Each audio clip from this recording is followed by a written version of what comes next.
प्रथमे ये भिडियोटा देख। चल चल चल चल चल।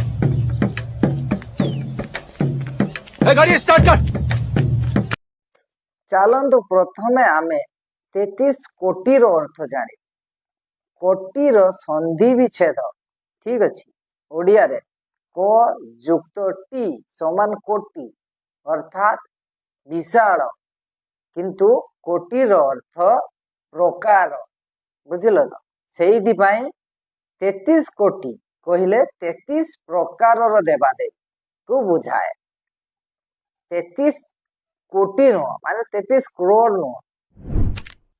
बहुत समय रे गोटे कथा नहीं कि विवाद रुहे जे हिंदू धर्म रे 33 कोटी माने 33 प्रकार देवता अछंती ना 33 करोड़ माने संख्या रे 33 कोटी बोली विवाद हुए।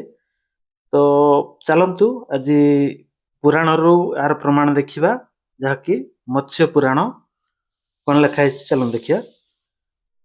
नाग यक्ष गंधर्व महरोग और निशाचरों से भरी हुई देवराज इंद्र की वो सेना त्रिभुवन में अजय थी।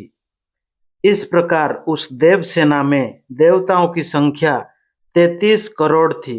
भल भाव देखंतु इस प्रकार उस देव सेना में देवताओं की संख्या 33 करोड़ थी। और एटा कोट लिखा है मत्स्य पुराण रे 148 अध्याय रे।